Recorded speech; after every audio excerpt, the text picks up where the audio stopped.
আসসালামু আলাইকুম, সবাইকে অনেক অনেক শুভেচ্ছা। আশা করি সবাই অনেক ভালো আছো এবং সুস্থ আছো। আজকের ব্লগটি হচ্ছে গত সপ্তাহে আমাদের লং উইকেন্ড গেল। তো আমার বড় ছেলে রাশিক আমাকে বেড়াতে নিয়ে গেল কেলোনায়। কেলোনার অভিজ্ঞতাটাই তোমাদেরকে আজকের ভিডিওতে শেয়ার করব। আশা করি তোমাদের অনেক অনেক ভালো লাগবে। তো আমার সাথেই থেকো আর সাবস্ক্রাইব করতে ভুলো না। বলো তো subscribe my mom channel. Subscribe and like.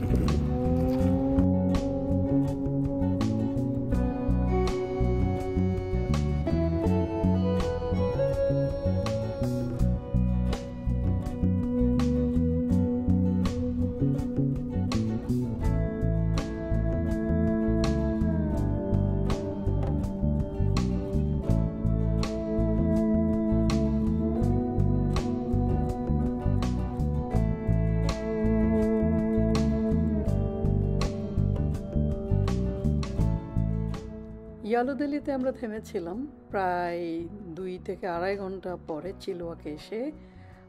স্বাভাবিকভাবে কিন্তু যদি কোনো ট্রাফিক না থাকে আমরা 1 থেকে 1.5 ঘন্টার মধ্যে চিলওয়াকে পৌঁছাতে পারি, কিন্তু আজকে ট্রাফিক জ্যাম ছিল অসাধারণ অনেকখানি। কারণ লং উইকেন্ডে সবাই মনে হয় আমাদের মতো রওনা দিয়েছে, আর যখন মানুষ রাশ করে রাস্তাঘাটে অ্যাক্সিডেন্টেরও কোনো শেষ হয় না। তো একটু দেরি হয়ে গেছে। তো আমরা ওখানে কিছু খাবার, আমি স্যান্ডউইচ প্যাক করে নিয়েছি, আর এই স্যুপ টোস্ট খেয়ে অ্যাকচুয়ালি পেট ভরে গিয়েছিল। ইয়েলো দিল্লিটা রাশিকের অনেক পছন্দের, তো আমারও কিন্তু ওদের ইন্টেরিয়র এবং খাবারের পরিবেশন করার স্টাইলটা অনেক ভালো লাগে। কেলোনাতে যাচ্ছি। কেলোনাতে যাওয়ার আগে যেহেতু আমরা ড্রাইভিংটাই অ্যাকচুয়ালি খুবই অসাধারণ, সিনিক ভিউ। তো কেলোনা সিটি নিয়ে আমি পরে কথা বলবো, কিন্তু রাশিক বলল যে রেগুলার ডিরেকশানে আমরা যাব না, আমরা একটু সিনিক ভিউ দেখবো, একটু ভিতর দিয়ে যাব। তো 4 থেকে 4.5 ঘন্টা লাগার কথা, কিন্তু আমরা একটু 1 ঘন্টা বেশি লাগবে কেলোনাতে পৌঁছাতে। তো কেলোনা কেন যাচ্ছি, এটা 3 বছর আগে একবার এসেছিলাম, কোভিডের আগে, কিছু ভাবিদের নিয়ে। তখন আমরা ওয়াইনারিতেও বেড়াতে গিয়েছিলাম, একটু দূরে ছিলাম স্কি রিসোর্টে। ওখানে আমাদের আড্ডা হইচইটাই বেশি মজার ছিল। তারই একটা ব্লগ আছে আমার চ্যানেলে, তোমরা দেখে নিতে পারো। তো কেলোনা নিয়ে আমি যে কথাটা বলতে চাচ্ছি, এটা হচ্ছে ওকানাগানের ভিতরেই অসম্ভব সুন্দর একটা ট্যুরিস্ট এরিয়া বলতে পারো। তোমরা যদি ভ্যানকুভার থেকে যাও, সিনিক ভিউ তো অবশ্যই এনজয় করবা, আর বাকিটা হচ্ছে ওয়াইনারির জন্য বিখ্যাত। তারপর ওকানাগান লেকের কথা তো বলে শেষ করা যাবে না, প্রায় 84 কিলোমিটার লম্বা, অসম্ভব সুন্দর একটা লেক, এবং ট্যুরিস্টরা মনে হয় এর ভিউ দেখতেই এখানে আসে। আর ভাইনইয়ার্ড আছে, নানান রকমের রিক্রিয়েশনাল পার্ক আছে। যারা হাইকিং পছন্দ করো, যারা একটু অ্যাক্টিভ লাইফ লিড করতে পছন্দ করো, এখানে হাইকিং এবং বাইকিংয়ের জন্য অনেক সুন্দর সুন্দর ট্রেইল আছে। তারপর ফুড হচ্ছে, যেহেতু নানান ধরনের মানুষ এখানে বেড়াতে আসে, তো রেস্টুরেন্টেরও কোনো অভাব নাই এই কারণেই। এবং যদি তোমরা ডাউনটাউন বা সিটি লাইফ এনজয় করো, ওখানে রাতের বেলায় নানান রকমের ফান, দিনে অ্যাক্টিভিটির আসলে কোনো শেষ নেই। যারা বোট রাইডিং লাইক করো, প্যারাশুট রাইড লাইক করো, সুইমিং লাইক করো, তাদের জন্য নানান রকম অ্যাক্টিভিটিস দিয়ে ভরা। তো আমরা এখন যেখানে এসেছি সেটা হচ্ছে একটা ছোট্ট সিটি, আর 1 ঘন্টা দূরেই কিন্তু কেলোনা। এই জায়গাটার নাম হচ্ছে একটা পার্ক, কেনোপেথ পার্ক বা পিসল্যান্ডে, ছোট্ট একটা জায়গা। তো এখানে রাশিক একটু ব্রেক নিল, আমরা একটু হাঁটাহাঁটি করলাম। ছোট্ট সিটি, আশেপাশে এখানেও কিন্তু লোকজন এসেছে, এবং খুব নিরিবিলি শান্ত একটা জায়গা। আমার খুব ভালো লেগেছে সময় কাটানোর জন্য। আর আজকের আবহাওয়াটা হচ্ছে আসলে অত্যন্ত সুন্দর। আমাদের ড্রাইভটা অনেক স্মুথ ছিল, প্রথম দিকের ট্রাফিক জ্যামের কথা বাদ দিলে।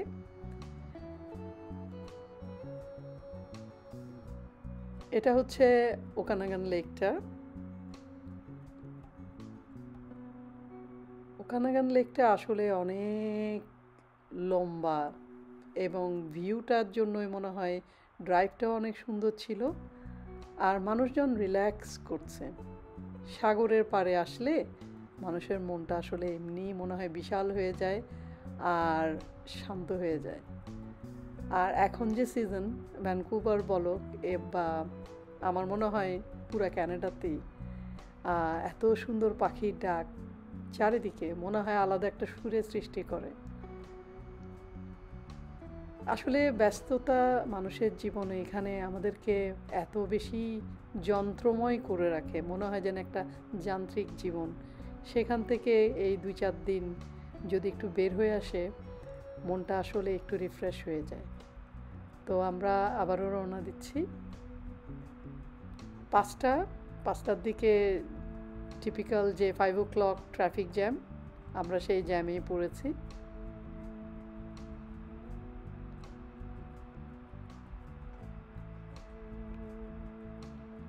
মানুষজন যাচ্ছে। তো কেলোনা নিয়ে আর একটু কথা বলি। তোমরা যদি একটু বেশি জানতে চাও, আমি লিঙ্ক দিয়ে দেবো ডেসক্রিপশন বক্সে, তোমরা জেনে নিতে পারো।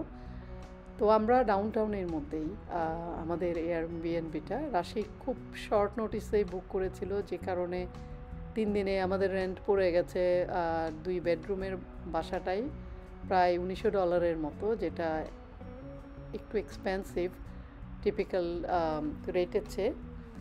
তো কারণ আমরা আসলে অনেক আগে থেকে প্ল্যান করি নাই, হঠাৎ করে প্ল্যান করা হয়েছে, ও ডিসিশন নিল, আমরাও চলে আসলাম। তো অ্যাপার্টমেন্টটা আসলে খুবই সুন্দর, 22 তলার উপরে।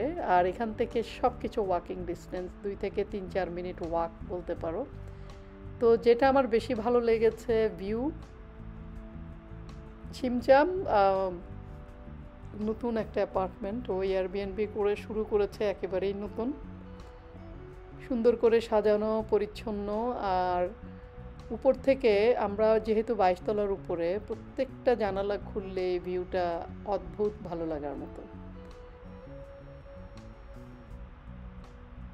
প্রত্যেকটা রুমেই টিভি আছে।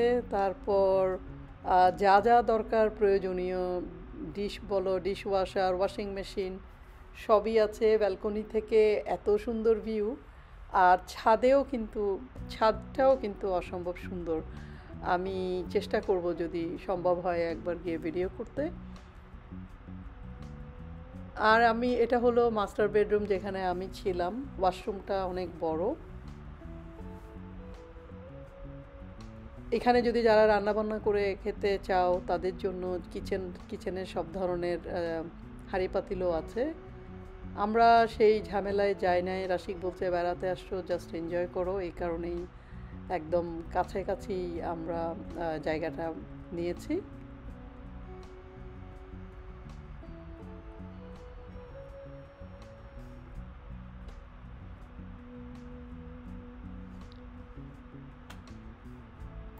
তো বডি ওয়াশ, তারপরে শ্যাম্পু, কন্ডিশনার, তারপর হেয়ার ড্রায়ার, যেগুলি নিত্য প্রয়োজনীয় জিনিস সবই রেখেছে, খুব ভালো লাগলো। এমনকি কটন প্যাড থেকে শুরু করে ক্লিনজিং মিল্কটাও ছিল। আমি অযথা টাওয়াল নিয়ে আসলাম, ভয়ে যদি না থাকে ওই চিন্তায়। তো কিচেনে আসলে সব ধরনের জিনিসপত্রই আছে। তো যেহেতু একেবারেই সে এয়ারবিএনবিটা নতুন ও করেছে, তো সব কিছু বলতে পারো যে কেউ টাচও করে নাই, ব্যবহার খুব একটা হয় নাই।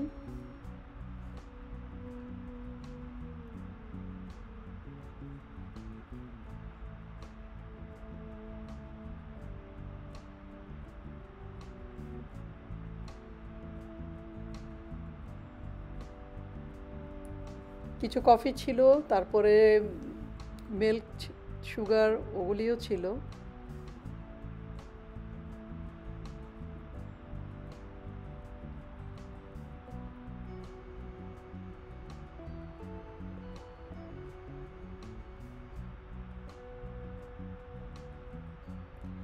এখানে রাশিক ছিল।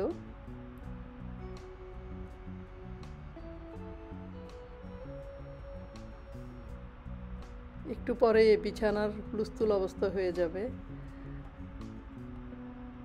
রাত্রে আমরা খেলাম একটা, যেহেতু অনেক টায়ার্ড ছিল, 5-6 ঘন্টা ড্রাইভ হয়েছে, তো রেস্টের দরকার ছিল, তো আমরা জাস্ট থাই খাবার খেলাম।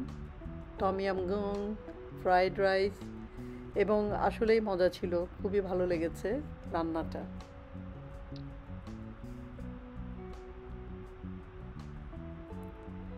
তারপর দিন আমাকে রাশিক নিয়ে গেল বাইক হাইকিংয়ে, বলল যে তুমি মিস করবা, কেলোনার one of the best attraction হচ্ছে এটা।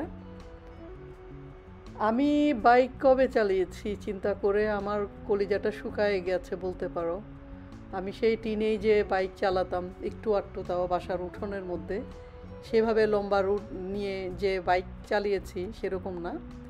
5 বছর 6 বছর আগে আমি স্ট্যানলি পার্কে একবার সাইকেল নিয়ে প্রায় সিওয়ালে একটা ট্রাই নিয়েছিলাম। তো আমাকে আমার পেছনে পেছনে একজন মহিলা ছিল যে আমাকে সাহস দিয়েছে।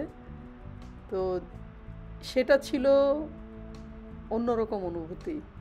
কিন্তু এটা হলো আশেপাশে যেই রকম খাদ, আমি মনে করেছি আমি মারাই যাব, কিন্তু না, 20 কিলোমিটার শেষ পর্যন্ত আমি পেরেছিলাম করতে। এবং তার মাসুল এখনও দিচ্ছি যে আমার সমস্ত শরীর ব্যথা।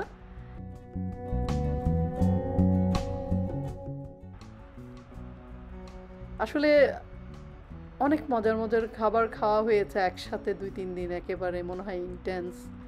আমি বেশিরভাগ সময় জাপানিজ, চাইনিজ খাবার এবং থাই খাবারে ফোকাস করেছি, যেহেতু আমি হালাল খাবো, তো সি ফুড জাতীয় খাবারই খেতে হয়েছে। এটা যে ভিউ দেখছো সেটা হচ্ছে আমরা কালকে চলে যাব। আজকের বিকেলে আমি উপরে এসেছি, ছাদের উপরে, সেখান থেকে বিকেল হয়ে আসছে। আজকের ওয়েদারটা একেবারে যে ঝকঝকে তা না, একটু মেঘলা, হালকা একটু বৃষ্টি ছিল যখন আমরা বাসা দিকে আসছিলাম, একটু ঠান্ডা, কিন্তু তারপরও খুব সুন্দর ভিউ। দেখতে দেখতে 2 দিন চলে গেল আমাদের। 2 দিন গেছে জার্নি করতেই, আর 2 দিন আমরা ছিলাম কেলোনাতে। রাশিক অনেক চেষ্টা করেছে তার মাকে হ্যাপি রাখতে। আমাকে নিয়ে মানে বেড়াতে যাওয়া একটা সমস্যা, কারণ আমি স্বাভাবিক মানুষের মতো খাওয়া দাওয়া করতে পারি না, আর সে আগের মতো স্ট্যামিনাও নাই। অসুস্থ হওয়ার ভয়ে মানে একেবারেই কাহিল থাকি। তো আমার নিজেরও খারাপ লাগে ওদেরকে বিব্রত করতে, কিন্তু বেচার অনেক ধৈর্য সহকারে মার সাথে সময় দিল। ওর নিজের কাজকর্ম পরে ওর নিজের রেস্ট করার কথা, কিন্তু সে আমার জন্য এই সময়টা বের করেছে। আমার অনেক ভালো লেগেছে। ভালো লেগেছে কেলোনার যে সময়টুকু ডাউনটাউনে, সেটাও ভালো লেগেছে আমার ছেলের সাথে সময় কাটানো। আর ও কিন্তু আমার লাবিব এবং রাইকও আসতে বলেছিল, কিন্তু লাবিব অলরেডি সিয়াটল প্ল্যান করেছে। আর রাইক কি বলবো, রাইক একেবারে নিজের মতো থাকতে পছন্দ করে। তো জানি না, রাশিকদের মতো যখন একটু বড় হয়ে যাবে হয়তো তখন আস্তে আস্তে মার সাথে ভাই বোনদের সাথে ঘুরতে শিখবে হয়তো। ওরাও টিনেজে একটু চুপচাপ আর ইন্ট্রোভার্ট ছিল। ডাউনটাউনে আমরা প্রত্যেক দিন বিকেলেই বেড়াতে এসেছি, ঘুরতে এসেছি, হাঁটতে এসেছি, খেতে এসেছি, আর মানুষজনের উৎসাহ উদ্দীপনা দেখে নিজেরাও উৎসাহিত হয়েছি। প্রত্যেক দিন আসলেও মনে হয় যেন টায়ার্ড লাগছিল না, মনে হয় এত প্রাণবন্ত একটা জায়গা।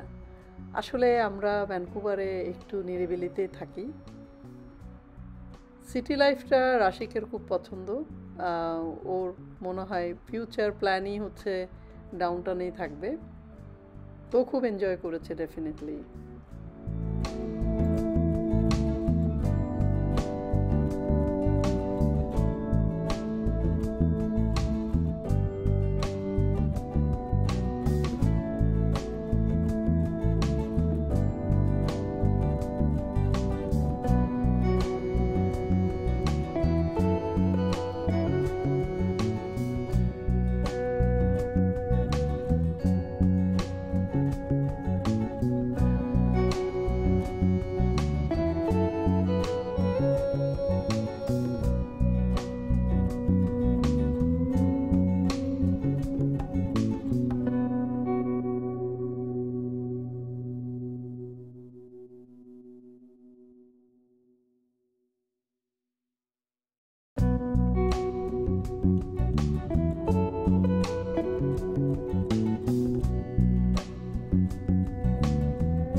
এখানে যে বোটগুলি দেখছো সেগুলি ইচ্ছা করলে তোমরা পার্সোনালি ভাড়া নিতে পারো, ঘুরে আসতে পারো। তবে ওটা হচ্ছে ওরা লাইফ জ্যাকেট দিয়ে দেয়, তারপর তোমাকে সিগনেচার করতে হবে যে তোমার কোনো অ্যাক্সিডেন্ট হলে ওরা দায়ী না সেরকম। আবার ইচ্ছা করলে ওদের গাইড নিয়ে একটা গ্রুপেও যেতে পারো। তো যে যেটা পছন্দ করে সে সেভাবে যায়। তো আমি গিয়েছিলাম, আমার একা যাওয়ার সাহস নাই, কারণ ভয় লাগে। একবার আমাকে রাশিক নিয়ে গিয়েছিল, সে আতঙ্কটা আমি এখনও ভুলতে পারি নাই। তো এখানে যেহেতু 6টা বেজে গেছে অলমোস্ট, তো এখন আর ওরা বোট রেন্ট দিবে না, তো সেটা আর হলো না। 3টার দিকে রাশিক বলছিল, কিন্তু আমি এত টায়ার্ড ছিলাম আর ওয়েদারটাও ভালো ছিল না বোট রাইডিংয়ের জন্য, তাই আসা হয়নি। যাই হোক, এখন আমি ঘুরে বেড়াচ্ছি, দেখতে খারাপ লাগছে না।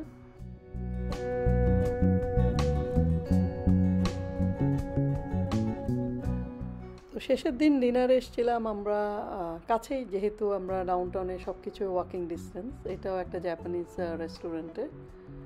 তো আমাকে সব খাবার আমি তো আর খেতে পারি না, কারণ হালাল খাবার পাওয়া একটা মুশকিল। তো আমি পিক করলাম টেরিয়াকি টোফু, সাথে ওরা মিসো স্যুপ দিল, এটা হলো একটা ডিনার কম্বো। আর ছিল ভেজি টেম্পুরা, খুবই মজা ছিল আসলে। এখন এসেছি ছাদের উপরে। যাওয়ার আগে ভাবলাম 25 তলার উপর থেকে কেলোনা ডাউনটাউনটা দেখতে কেমন লাগে একটু দেখি। তো রুফটপে যেটা হয়, ছোট ছোট বারবিকিউ চুলা থাকে, তারপরে চেয়ার টেবিল থাকে সাজানো। তো যে যার মতো যদি একটু খেতে চায়, আড্ডা মারতে চায়, এই জায়গাটা হচ্ছে বেস্ট, স্পেশালি সামারে। তা আমরা রাতের ডিনার শেষ করে এসে রাশিককে বললাম চলো একটু উপরে দেখে আসি। তো দেখতে গিয়ে এই সুন্দর ভিউটার ভিডিও না করে পারলাম না, খুবই ভালো লাগছে। শহরটা মনে হয় এক নিমিষে শান্ত হয়ে গেল। দিন আর রাত কমপ্লিটলি আলাদা, তাই না?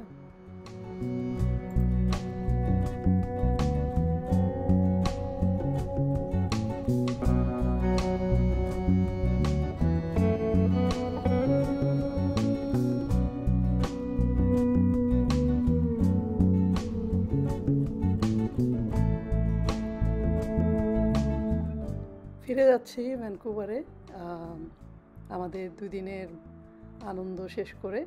আশা করি তোমাদের এই ভিডিওটা ভালো লেগেছে। সবাই অনেক অনেক ভালো থেকো, সুস্থ থেকো, আর জীবনের যে পর্যায়ে যাক না কেন সময় পেলে একটু উপভোগ করো। আল্লাহ হাফেজ।